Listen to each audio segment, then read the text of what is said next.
Chapter 2 हौसले जीत जाते हैं।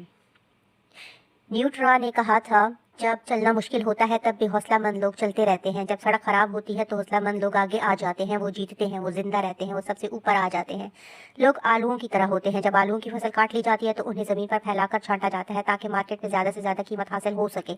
उन्हें जिसामत के हिसाब से तकसीम किया जाता है, यानी बड़े, दरमियाने और छोटे आलू अलग अलग कर लिए जाते हैं। फिर उन्हें बोरियों में भर कर ट्रकों में लादा जाता है। यही वो तरीका है जो इडाहो के सभी आलू उगाने वाले किसान इख्तियार करते थे, सिवाय एक के। एक किसान ने कभी आलू छांटने की तकलीफ नहीं की, लेकिन फिर भी लगता था कि वो सबसे ज्यादा नफा कमा रहा है। एक पर हैरान परेशान पड़ोसी ने आकर उससे पूछ ही लिया, तुम्हारी कामयाबी का राज क्या है? उसने कहा, सीधी सी बात है, मैं गाड़ी में आलू भर लेता हूँ और फिर शहर तक जाने वाला सबसे खराब रास्ता इख्तियार करता हूँ। 8 मील के सफर में छोटे आलू हमेशा सबसे नीचे पहुंच जाते हैं, दरमियानी जसामत के आलू दरमियान में रहते हैं, जबकि बड़े आलू सबसे ऊपर आ जाते हैं। यही जिंदगी का असूल है, बड़े आलू मुश्किल रस्तों पर सबसे ऊपर आ जाते हैं और हौसलामंद लोग मुश्किल वक्तों में सबसे ऊपर आ जाते हैं। मुश्किलें गुजर जाती है, हौसले जीत जाते हैं। इम्कानात देखने वाली सोच काम करती है, इसलिए मेरे वालिद के लिए काम क्या है, इसने मेरे लिए काम किया है और मैंने इसे उन मर्दों और औरतों के लिए काम करते देखा है जिन्होंने मुझे इसका प्रचार करते सुना है। मैंने इसका प्रचार किया, उन्होंने इस पर अमल किया और जो हुआ वो ये है। Mary Marton.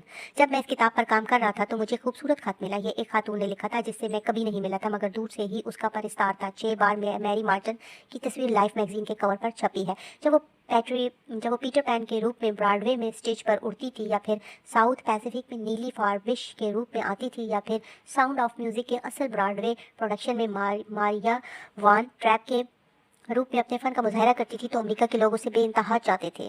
वो मुझे हमेशा अच्छा सोचने वाली, मुस्तकबिल में अच्छा देखने वाली, हंसमुख और खुशपाश नजर आती थी। मैंने उन अलिमनाक रास्तों को ना तो कभी समझा ना जाना जिन पर वो चुपचाप चलती रही और दुआ करते हुए मसाइल का सामना करती रही। फिर मुझे गैर मुतवक्का तौर पर उसका खत मिला। उसने लिखा, पिछले 9 साल में 3 बार आपकी मिनिस्ट्री ने मेरी जिंदगी को गहराई से बदला है। मैं कभी इस बारे में दुनिया को बताना चाहती हूँ। मैंने जवाब दिया। उसने मुझे लंच के लिए मधु किया और अपनी कहानी सुनाई। मैंने उससे पूछा कि क्या मैं इस किताब में उसकी कहानी शामिल कर सकता हूँ। ये रही उसकी कहानी।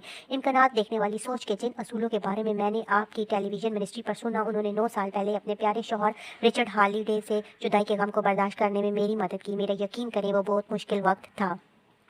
फिर मेरी आवाज़ चली गई और मैं गा नहीं सकती थी। उस वक्त मुझे लगा जैसे मेरी ज़िंदगी चली गई हो। फिर मैं एक सुबह इम्कानात देखने वाली सोच के पैगाम ने मेरे अंदर एक नई रूप होंगी, जिससे मैं दोबारा से अर्जाब होने की राह पर चल पड़ी। मेरी आवाज़ लौट आई। जब वो ये किस्सा सुना रही थी तो उसका चेहरा खुशी से दमक रहा था। वो 69 बरस की उम्र में भी इतनी ही जवान और पुरकशिश नजर आ रही थी जितनी जवानी में अपना कैरियर शुरू करते वक्त नजर आती होगी।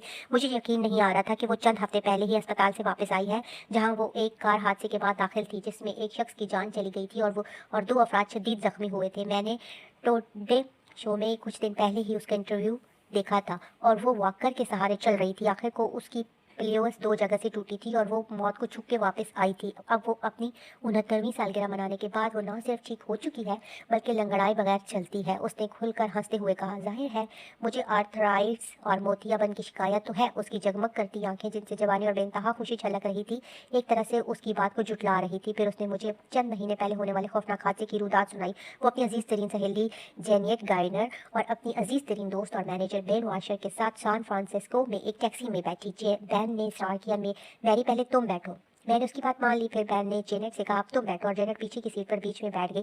फिर बैन भी एक शरीफ इंसान की तरह बैठ गया और दरवाज़ा बंद कर लिया। इस तरह बैठने की वजह से बैन ने उस तेज़ रफ्तार से आती कार की पूरी टक्कर सही जो एक शराबी ड्राइवर इशारा तोड़ कर ला रहा था। टक्कर खौफनाक थी। बैन हलाक हो गया और जेट महीनों मौत से लड़ती रही।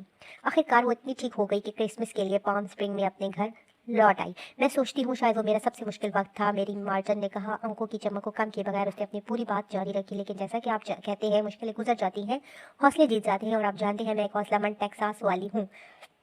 कुछ लोगों को ये ताकत कहाँ से मिलती है कि वो किसी बहुत कीमती अजीज को खोने के बाद लंबे अरसे तक दर्दनाक जिस्मानी तकलीफ सहने के बाद भी डटे रहते हैं। पुख्ता और कभी खत्म न होने वाले ईमान का कोई बदल नहीं है। अगर हम डटे रहेंगे तो आखिरकार जीत जाएंगे। बिलाशुबा पुख्ता ईमान और खुदा ताला की मेहरबानी से ही एक मजबूत और कभी ना खत्म होने वाला रजाई रवैया बनता है।